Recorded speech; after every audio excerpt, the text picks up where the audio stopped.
नमस्कार, शारदा डायरी में आप सबका स्वागत है। हम सभी जानते हैं कि देवी माँ जगदम्बा ने समय समय पर जगत के कल्याण के लिए कई अवतार लिए हैं। उन अवतारों को हम सभी पूरी श्रद्धा के साथ पूजते हैं। ऐसे ही अवतारों में दो विशेष अवतार के बारे में हम बात करेंगे। पहला है ब्राह्मणी देवी का अवतार। देवी माँ का यह रूप अपने आप में बहुत ही अनूठा है। यह देवी भंवरों से घिरी रहती है और भंवरों की सहायता से ही अपने भक्तों की रक्षा करती है तथा दुष्टों को दंड देती है और उनका नाश भी करती है। कई जगहों पर ब्राह्मणी देवी को भ्रमर माता के नाम से भी जाना जाता है। आइए जानते हैं ब्राह्मणी देवी की पूरी जानकारी के बारे में। इस जानकारी के अनुसार देवी ने अरुण नामक एक दैत्य से देवताओं की रक्षा करने के लिए ब्राह्मणी देवी का रूप धारण किया था। प्राचीन समय में अरुण नाम के एक दैत्य ने कठोर तपस्या करके ब्रह्मा जी को प्रसन्न कर लिया। उसकी तपस्या से प्रसन्न होकर ब्रह्मा जी ने राक्षस को वर मांगने को कहा। तब दैत्य ने यह वर मांगा कि मुझे कोई भी युद्ध में न मार सके, मेरी मृत्यु किसी भी अस्त्र शस्त्र से न हो, ना ही कोई स्त्री पुरुष मुझे मार सके और ना ही 2 व 4 पैरों वाला कोई प्राणी मेरा वध कर सके। इसके साथ ही मैं देवताओं पर भी विजय पा सकूं। ब्रह्मा जी ने उसे यह सब वर दे दिया। वर पाकर अरुण दैत्य ने देवताओं का स्वर्ग भी छीन लिया। तब सभी देवता घबराकर भगवान शिव की शरण में गए। उसी समय आकाशवाणी हुई कि सभी देवता देवी भगवती माँ की उपासना करें, वे ही उस दैत्य को मारने में सक्षम है। आकाशवाणी सुनकर सभी देवताओं ने देवी माँ भगवती की घोर तपस्या की। उनकी तपस्या से प्रसन्न होकर देवी ने देवताओं को दर्शन दिए। उनके उस समय 6 पैर थे। वे चारों ओर असंख्य भंवरों से घिरी हुई थी। उनकी मुट्ठी भी भ्रमरों से भरी हुई थी। भ्रमरों से घिरी होने के कारण देवताओं ने इन्हें ब्राह्मणी देवी के नाम से संबोधित किया।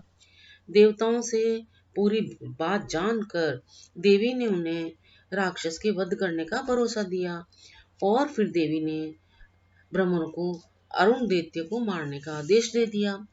पल भर में पूरा ब्रह्मांड भ्रमरों से घिर गया। कुछ ही पलों में असंख्य भ्रमर अति बलशाली दैत्य अरुण के शरीर पर चिपक गए और उसे काटने लगे।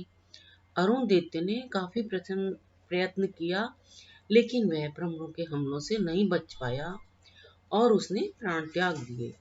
इस तरह देवी भगवती ने ब्राह्मणी रूप धारण करके देवताओं की रक्षा करी। दूसरा है माता शाकंभरी का अवतार।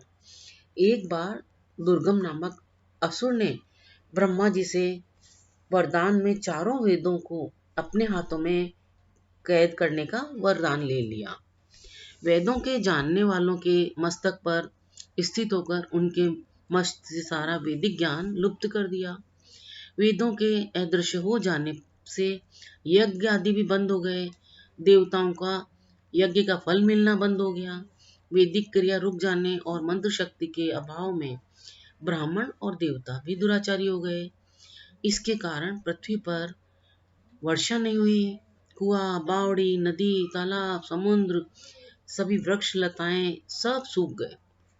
भीषण गर्मी और भूख प्यास से लोग तड़पने लगे।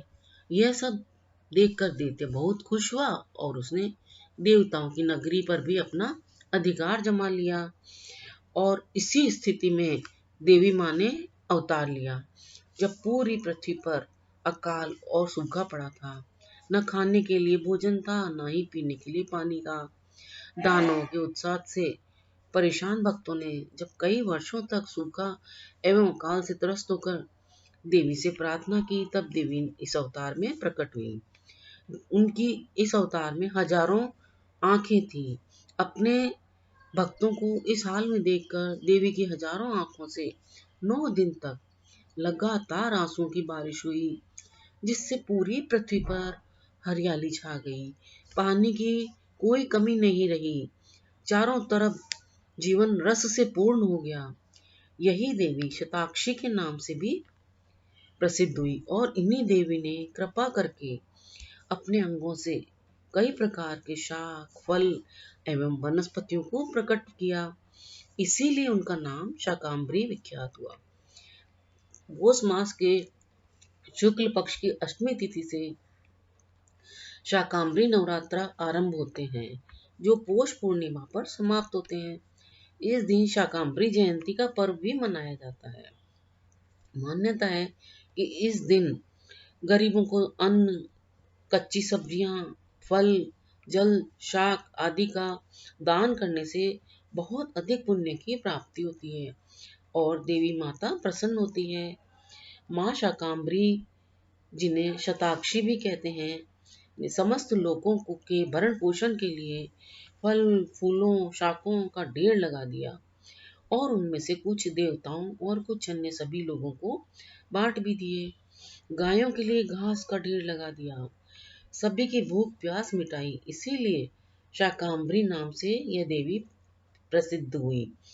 ऐसी दया से पूर्ण देवी को हमारा नमन, जिन्होंने लोक कल्याण के लिए ऐसे अद्भुत अवतार लिए।